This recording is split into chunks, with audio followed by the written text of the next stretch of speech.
College Savings Iowa is now iSave 529, and it can do more than take your child to college. It's their passport to a bright future, because funds can be used for K-12 tuition, trade schools, graduate degrees, books, and everything they need to get anywhere they want to go. Register by September 30th at iowa529contest.com for a chance to win a $5,290 contribution. iSave 529, for every child, for any adventure.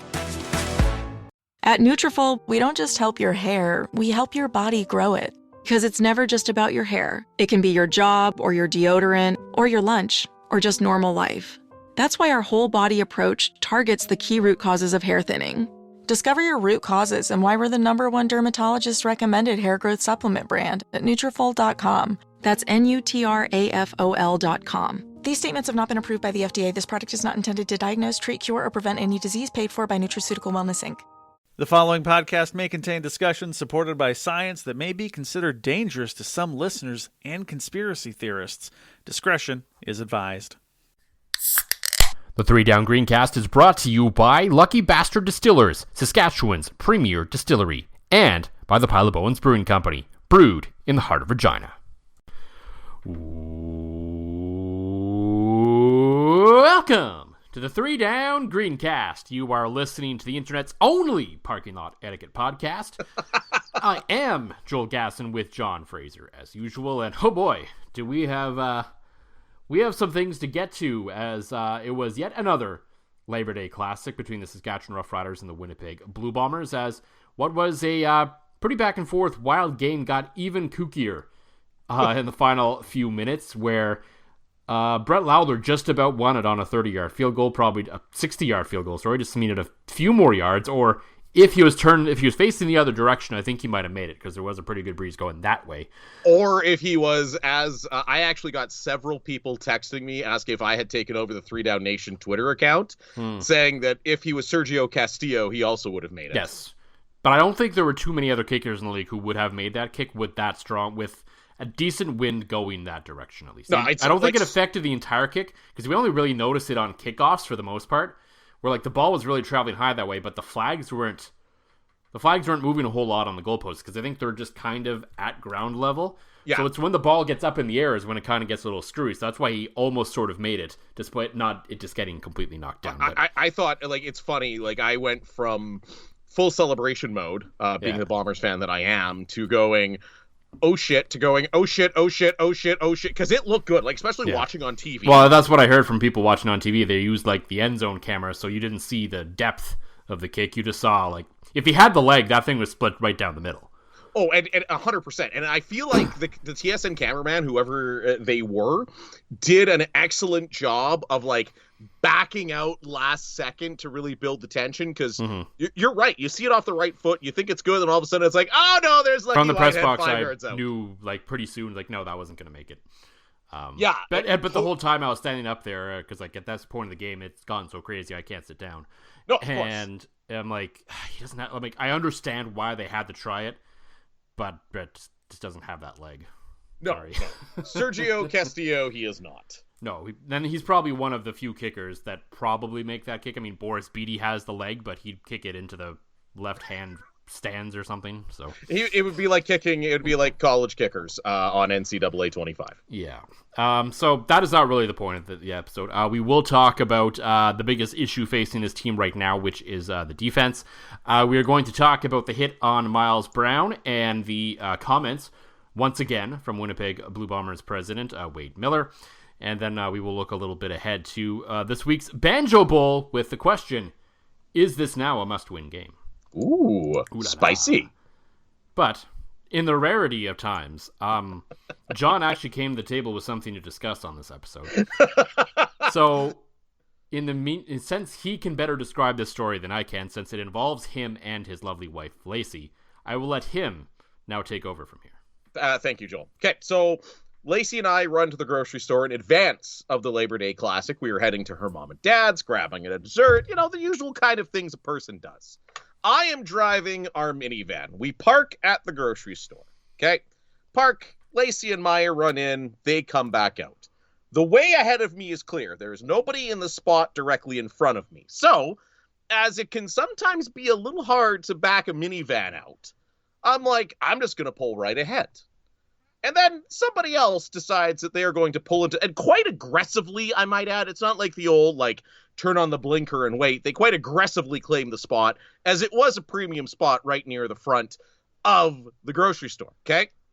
So I mutter under my breath, you jackass, as I go from drive to reverse, and now have to back out extra long as this person aggressively pulls into the spot directly in front of me and take my shame and 3-point turn back out my van. So Lacey brings up the point that me, the person looking to just drive straight forward and leave the parking lot, I am the jackass. Well, I think the guy who couldn't wait 2 seconds for me to drive through the spot is in fact the jackass. What say you, Joel Gasson, and of course, our 7 listeners?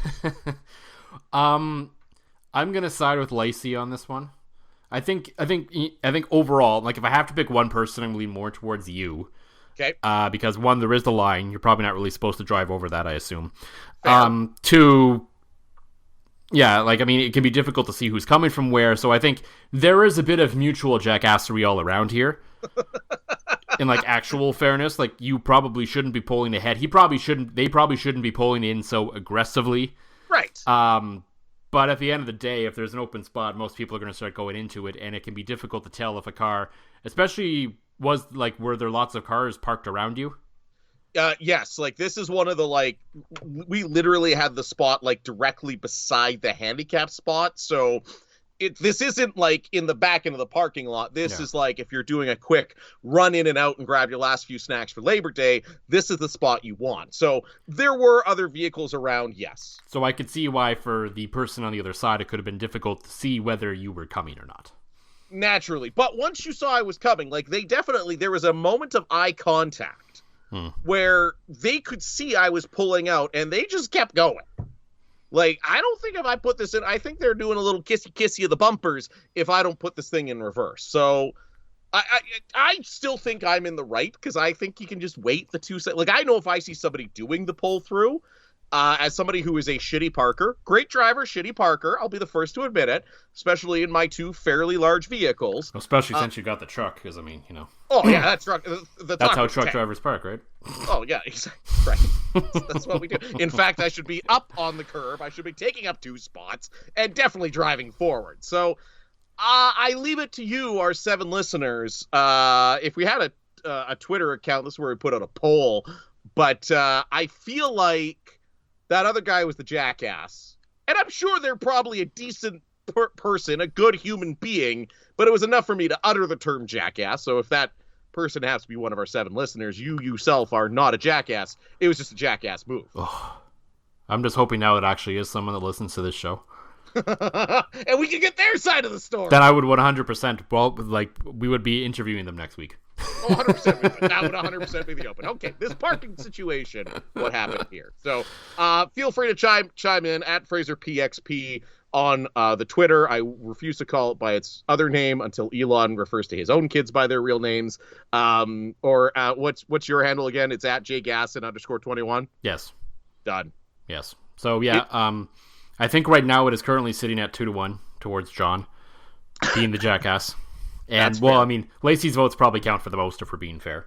I mean, so far I have my best friend and my wife disagreeing with me. So it's a great sign that I'm clearly right.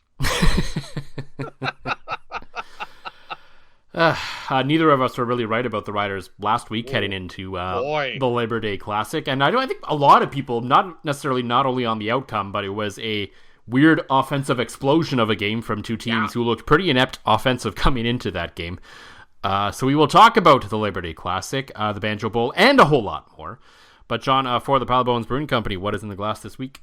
First off, it's always usually the best bang for your buck in terms of Saskatchewan craft beer. And it's even better, I think, still right now at Sobeys Liquor.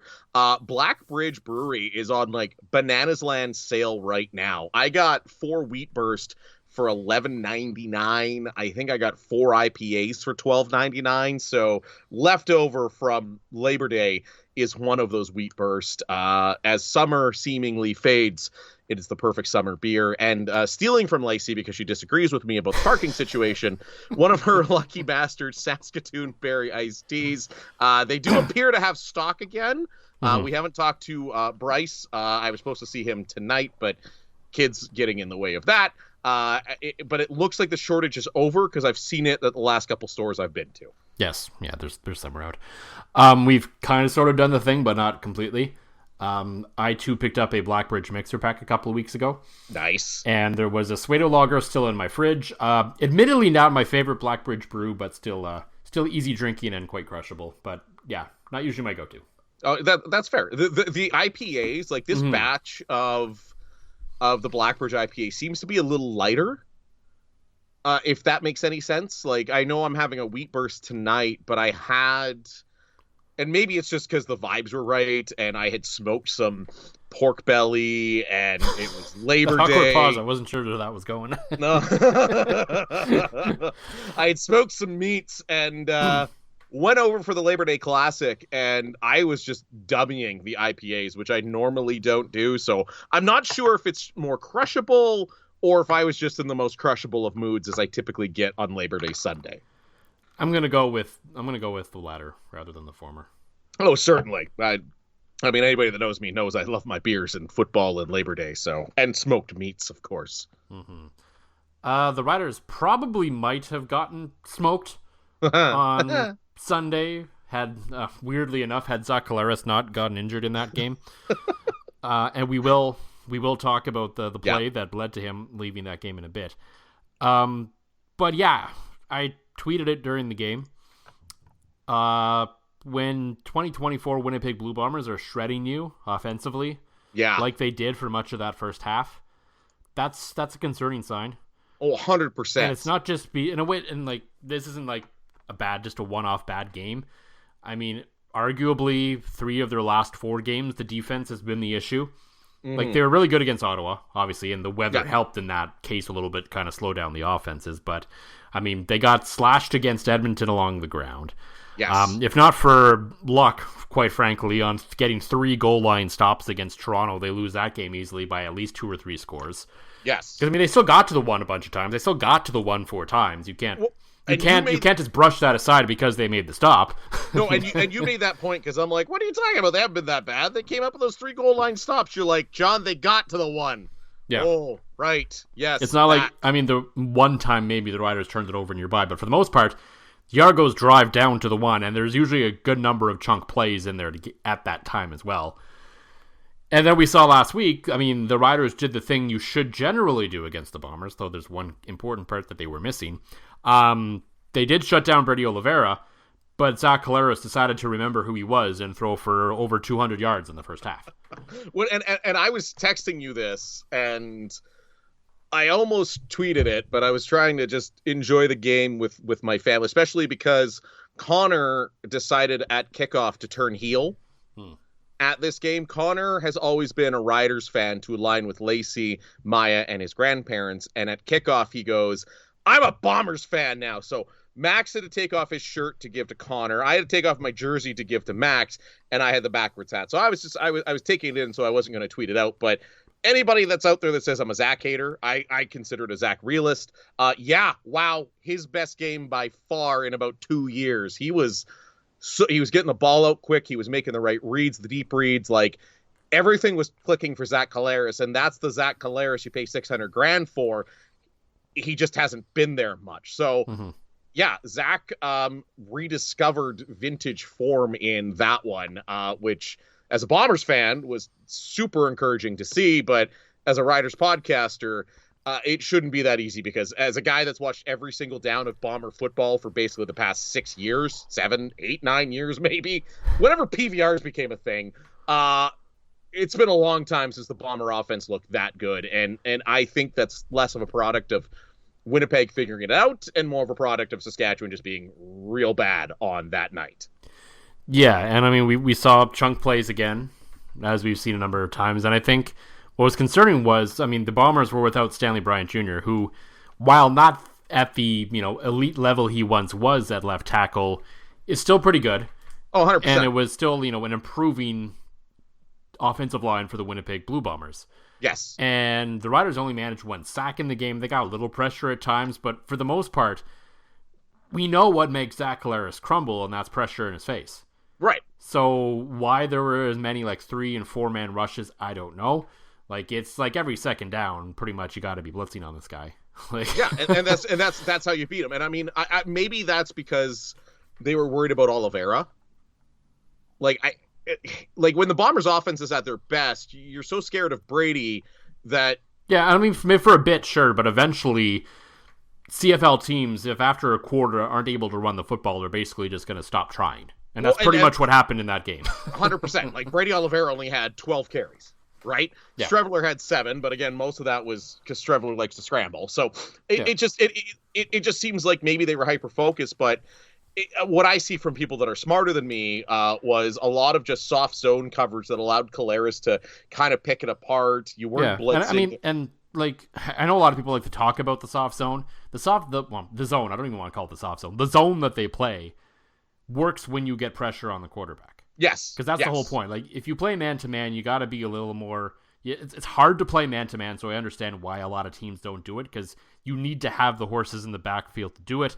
The Riders have a few, but there's especially that one spot, the Williams-Henderson sort of spot has been a bit of an issue for them in terms of being able to solidify that. If they had 4 guys across the way that they really trusted, I think they would maybe do it more.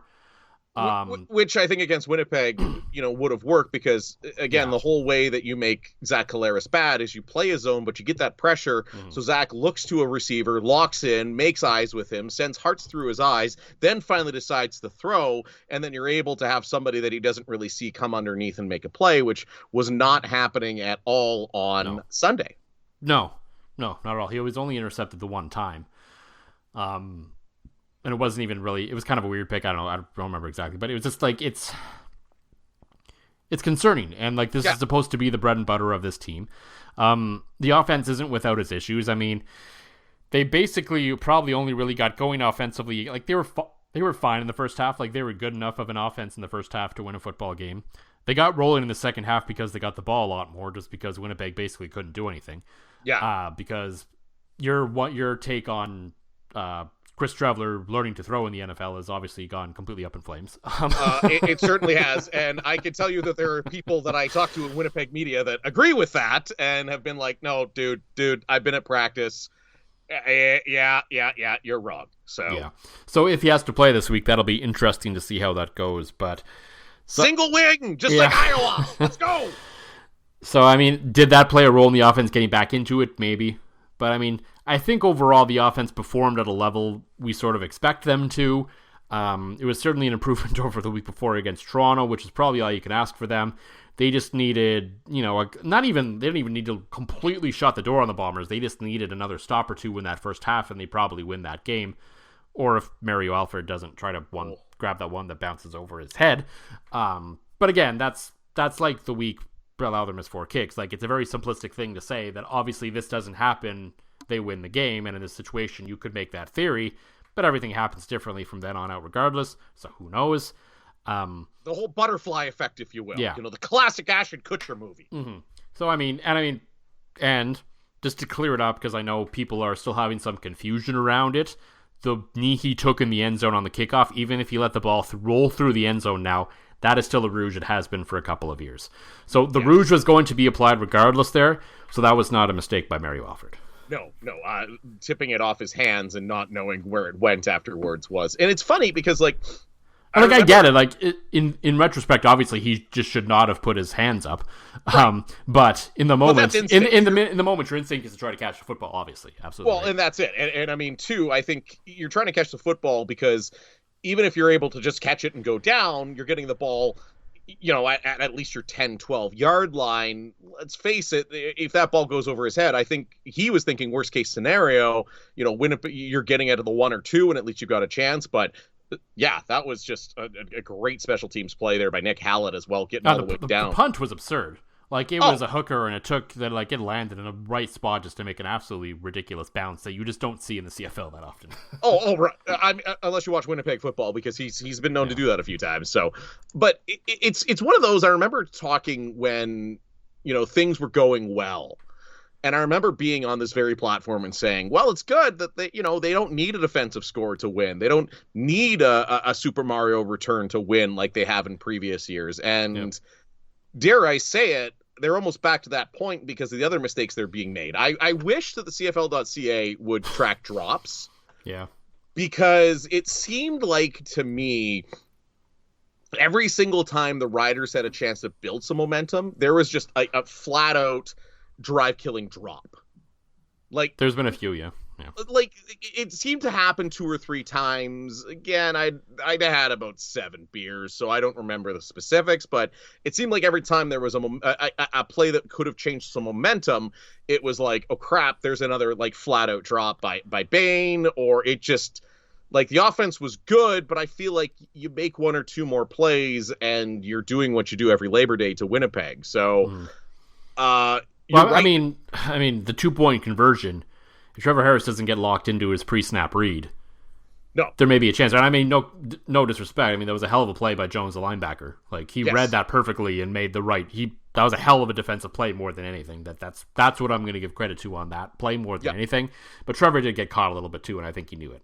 Well, absolutely. But on a 2-point conversion, it's such it's such chaos on those that you see it almost at every level of football. You rarely see a quarterback look off his first option. Mm-hmm.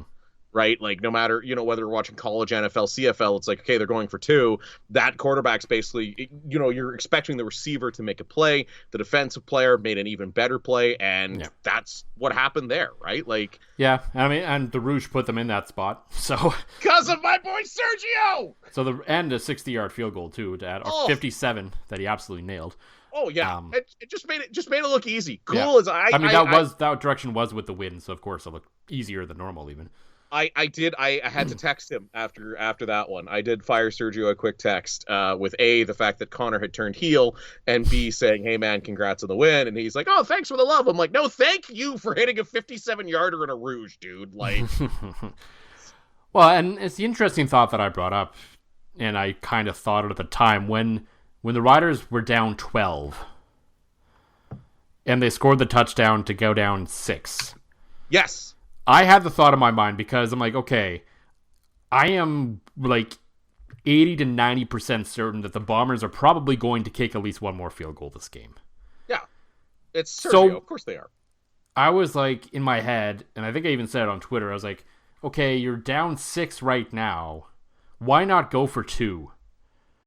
When you need mealtime inspiration, it's worth shopping Baker's, where you'll find over 30,000 mouth-watering choices that excite your inner foodie. And no matter what tasty choice you make, you'll enjoy our everyday low prices, plus extra ways to save, like digital coupons worth over $600 each week. You can also save up to $1 off per gallon at the pump with fuel points. More savings and more inspiring flavors make shopping Baker's worth it every time. Baker's, fresh for everyone. Fuel restrictions apply. College Savings Iowa is now iSave 529, and it can do more than take your child to college. It's their passport to a bright future, because funds can be used for K-12 tuition, trade schools, graduate degrees, books, and everything they need to get anywhere they want to go. Register by September 30th at iowa529contest.com for a chance to win a $5,290 contribution. iSave 529, for every child, for any adventure. And then you texted it to me as well. And then, should the likely occurrence happen and the Bombers kick another field goal, you're only down 7. Yes. And I mean, it's obviously easy to respect. This wasn't like a hard you have to go for 2 moment, but it's definitely a moment. It's definitely something I would have considered in the moment. No, certainly, especially early in the game. You think you got lots of time to get more points, right? And I think, again, a big... Well, especially because apparently Brett Lowther just can't miss an onside kick, so... No, which is ridiculous. Like, every rule that the football leagues have put into place to be like, it's going to be even harder to do the onside kick. Lowther's like, nah, Biggie, I got it. Like, That was ridiculous. This one was a little bit more of the Bombers missed it situation, but yeah. Oh yeah, Willie flubbed that. So I don't know why you have Willie. I get it, he's tall and he's big, but why do you have a defensive lineman as your up back on your onside recovery set? Like, yeah. Oh boy.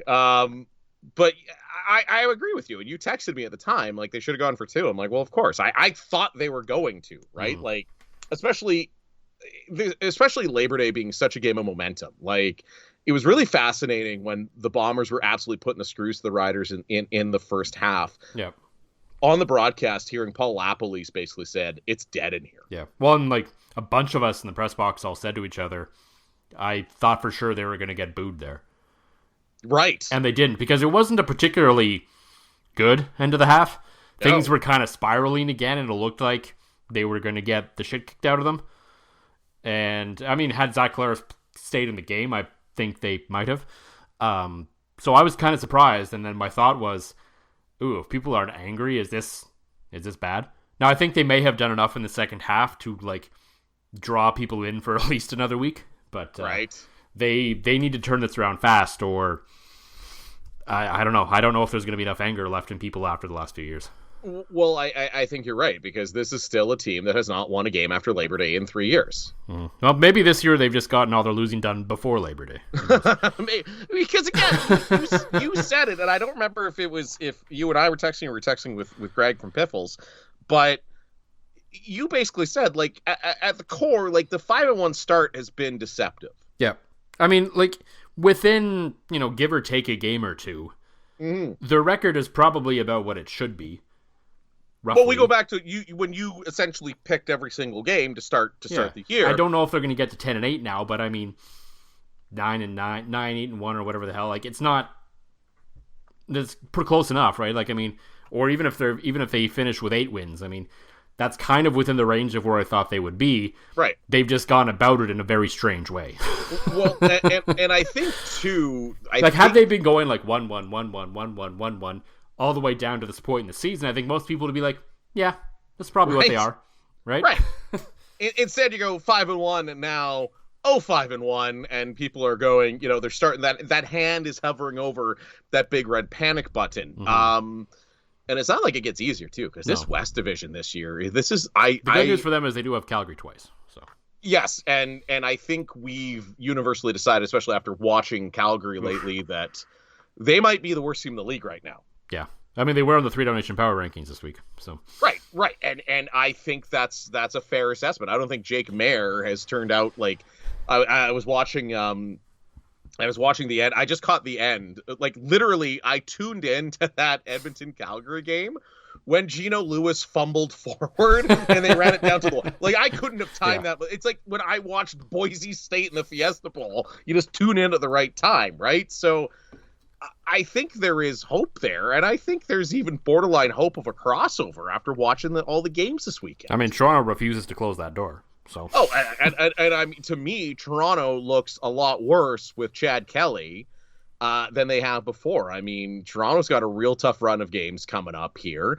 Hamilton, I like the wrinkle with Tagovailoa. Yeah. Like, did you get a chance to see much of that? Yeah, I saw most of that game before I went out to a family gathering. I didn't see much of Calgary Edmonton live. I recorded and watched it today. So yeah, the joys of parental leave you're on. No, I thought that Tagovailoa, just that little bit of like that to me, they're basically doing Chris Streveler, but with a guy that can actually throw the ball.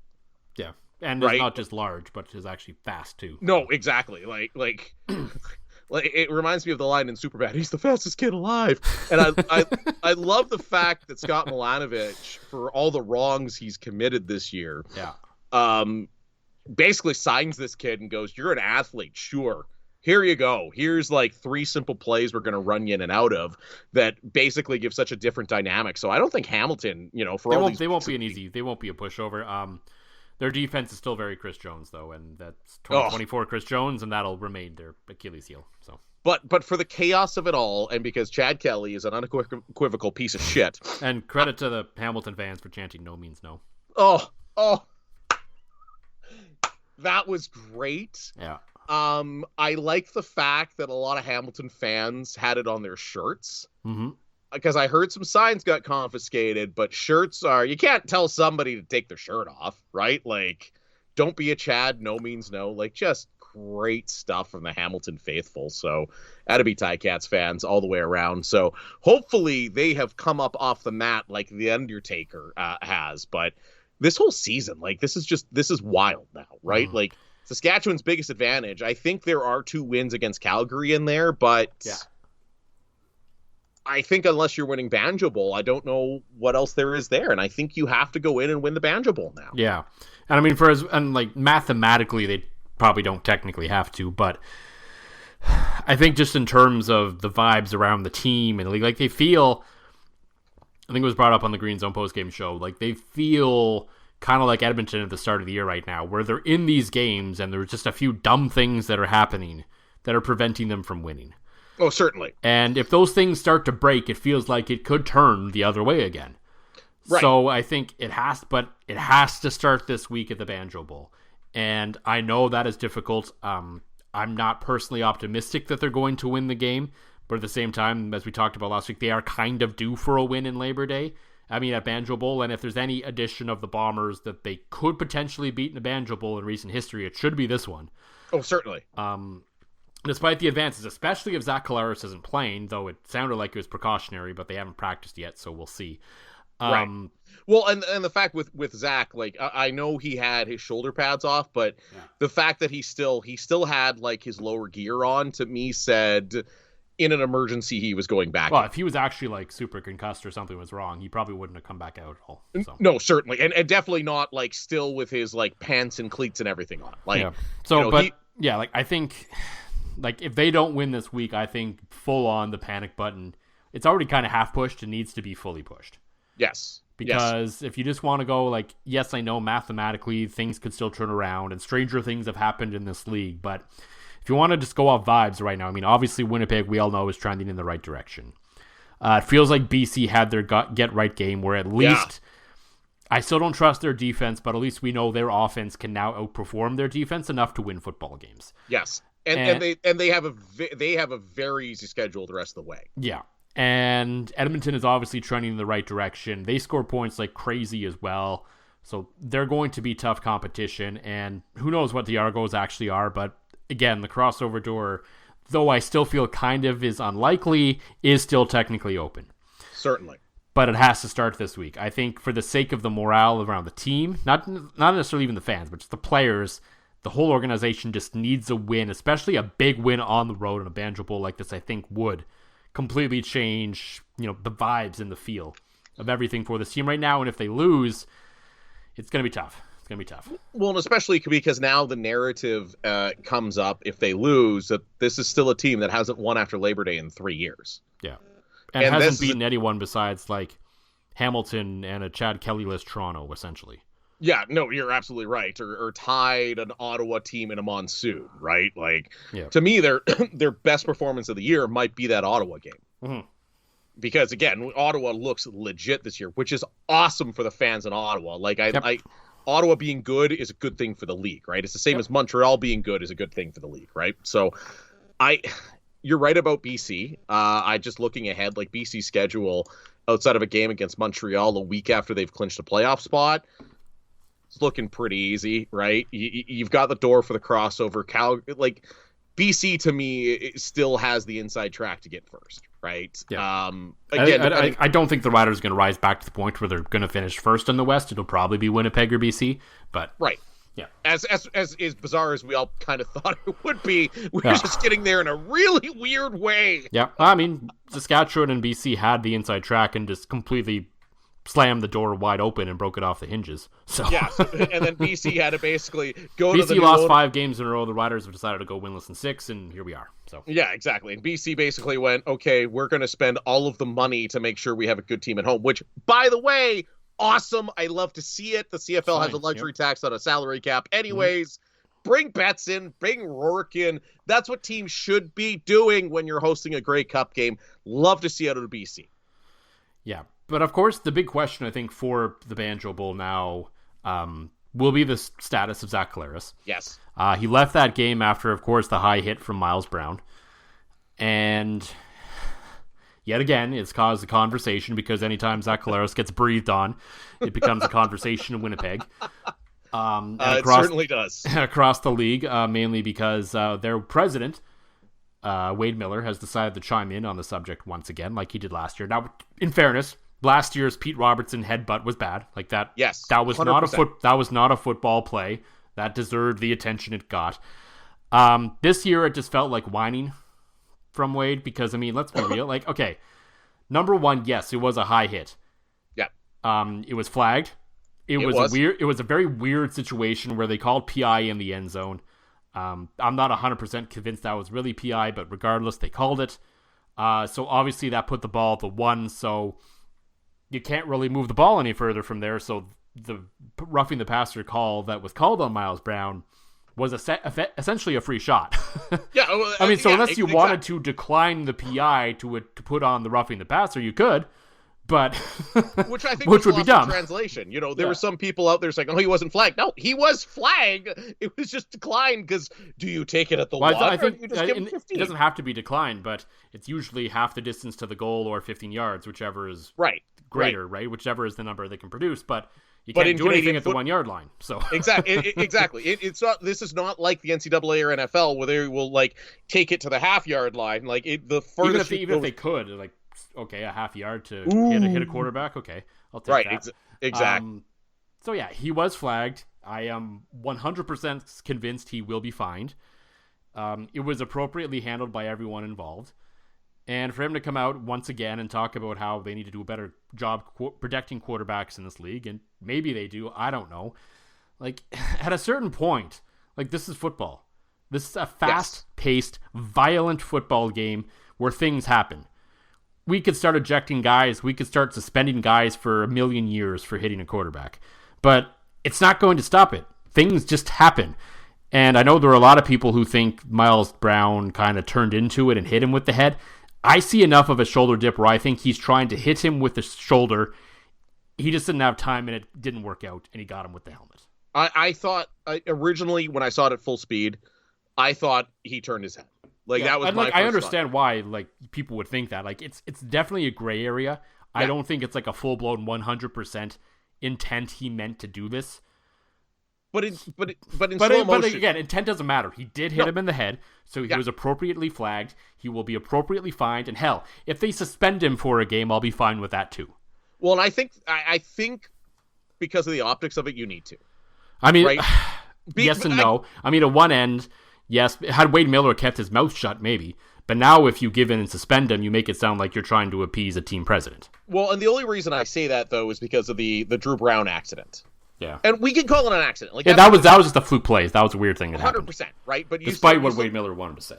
Right, exactly. Despite what anybody says, despite what Wade Miller wants to say, you still have a guy that's knocked 2 quarterbacks out of 2 games. Yeah. Right? We can all look at the incident in Ottawa and go, that was clearly an accident. He was hit. He wasn't going for the legs. And again, in slow motion, watching the hit, he was trying to dip his shoulder. It was late. It was to the head. He's been flagged, right? So I think for the optics of the league, I as a Bomber fan, I'm fine with a fine. Yeah. I think that's the right one, but I think in terms of the optics of it, you need to suspend him for a game just to say, okay, we are protecting the quarterbacks. And I'm with you now. I feel like a suspension was more likely before Wade Miller opened his mouth. Because now if you're Randy Ambrosie, now it looks like you're giving in, right? I think. Yeah, so now anytime a team's quarterback gets hit, should their president come out crying so they can get a guy suspended? Right, exactly. And you don't want to open up that can of worms. I feel like had he not, I felt like a suspension was happening. Yeah, 100% these conversations happen behind the scenes all the time. Yeah. And that's fine. I would be stunned. I am sure Craig Reynolds has picked up the phone at times for certain plays and has called certainly Randy Ambrosie or the head of officials or somebody to discuss something that happened. It happens. We're not foolish. But the difference is Wade Miller probably did that behind the scenes too, and that is 100% fine. I have no issues with that. But there is no reason to be calling up some friends in the media and basically wanting to say your piece here. And I don't begrudge Jeff for writing the story. Absolutely, Jeff Hamilton, if Wade Miller is willing to talk about this, then you should write the story. Yes. Right. Like we've all been there, but you're absolutely right. Like it's just this is the second or third time that Wade Miller has done this, and it's a bit, to go back to the opening, it's a bit of a jackass move. Like, leave it to the league, have these conversations in private like everybody else, and nobody's going to care, right? So, like, yeah, I mean, if we're going to suspend players for talking about having to play on a bye, I mean, not suspend, fine players for having to talk about it playing on a bye week, there better be a fine coming to Wade Miller for this, because last year, okay, you got your free chance, but you're going to do this again on a less egregious play, right? And at other times, I mean, if he was consistent about it, if every time a quarterback got hit in the head, he comes out and says something, fine. But he only seems to do it when it happens to Zach Collaros. Well, so and that's exactly it. And it's not like a situation not even consistently to Zach Collaros. Right. And the funny thing is Zach is like, could you imagine if Winnipeg's O-line had not been as good as it has been the past few years? Yeah. Like he'd be out there running his mouth every single time. This is not like, it's not like Wade Miller. I get it. Wade Miller has a lot of influence in CFL circles, but this isn't like a situation which you and I defended where Brett Lowther spoke out on the chip balls. Yeah. Because he is the player rep and he's on the CFLPA. This is just Wade Miller running his mouth and, if anything, hurting his case for a suspension, because I don't know, like, I'm a bit of a jackass, as we have discussed earlier. If I'm Randy Ambrosie, I'm like, no, screw you. I'm just going to fine him because you took this to the media. Yeah. Keep it behind closed doors, have the conversations, and there are appropriate avenues to bring this up. I mean, this a few times this has happened now. I mean, there has been rule committee meetings since then. Why haven't the Bombers put things forward to saying, okay, you get X number of roughing the passer calls in the year, you get a game suspension or something? We haven't heard of anything to come forward to the rules committee in terms of further protection of the quarterbacks. Which is wild, because that just seems like common sense. Like, if you have two misconduct like in the NFL, when really bad shit happens, the owners tend to wait until those situations to start leaking it out, and then they talk about what's going to be talked about at the rules committee, and it'll straight up say, the Philadelphia Eagles are proposing this. Yes, 100%. And you brought it up, and it's funny. It's amazing that nobody's brought it. Like, it seems like a no-brainer that if you get, let's say, every 3 roughing the passer penalties you get a game. Or 3 you get a fine, and then 5 you get a game or something. Like, it just seems like a no-brainer that, like, hell, to go back to the NLL, which has its own issues right now. Hello, Panther City Lacrosse Club. To go back to the NLL, even the NLL has rules like that where you can only get so many major penalties before getting a suspension. It just seems like a no-brainer. Yeah, it does. And at the same time, I mean, yeah, maybe it's something they can consider. Maybe there are more things to do, but at the other side of it is, this is still football at the end of the day. Yeah. Like, we've tried so much to protect the quarterbacks, and they're also getting hurt every year. Well, so I don't really, like, what can we really do at this point besides maybe we could have conversations maybe around the turf in this league and other things like that than maybe hurting players, but I don't really know what else we can do, because anything you implement is not going to stop a quarterback from getting hit in the head. Put a guardian cap on him. Yeah, I mean, maybe. That's what I don't get. We're all so concerned about quarterbacks, rightfully so. Why do you not make it mandatory to have your quarterbacks wear guardian caps? If I was a team, like if I'm Craig Reynolds and my revenue, my success, my income all depends on Trevor Harris being on the field, I'm saying, Trevor, you're putting a guardian cap on. Mm-hmm. Like, it just seems like, especially if you're Zach Collaros, like you're Zach Collaros, again, that hit, it didn't look like it knocked him out. It looked pretty precautionary. It looked as innocent as a headshot can get. As weird as it says, it feels to say that. I may have committed some light treason. Right? That's exactly it. But how the hell is he not wearing a guardian cap? I don't care if it makes you remember. Like, God, I'm trying to think of what they called him. Like, they had the foam exterior that literally make guys look like the Great Gazoo back in like the 90s. Like, the guardian cap even has like matching colors. Throw that on if you're the quarterbacks. I'll never understand why they don't. Yeah, though we did learn this week that actually the Riders don't, at least the Riders, I assume all the teams actually don't have the cover for the guardian cap for their alternate jerseys. Oh. Because Hudon Bertrand wears one on kickoff coverage. Yeah. But he didn't have the retro logo thing, so he had to wear a black one. Oh, 'Cause okay. for some reason, apparently, he couldn't wear the other one, just the regular logo on it. I don't know why. But Yes, I don't know why the difference between black and that is. Maybe that was a thing. I don't know. But regardless, yeah. Apparently, I guess they only have the one logo, the one cover for it. So. Which I guess makes sense. But I still don't get, if you're a quarterback or you're the league, that you're not mandating those. Like, this seems like, I feel like we're the first guys to say that hockey players should wear visors. Mm-hmm. But I mean, I don't know what's the point in hockey. Like, I don't understand why they don't wear full cages, quite frankly. But that's neither here nor there.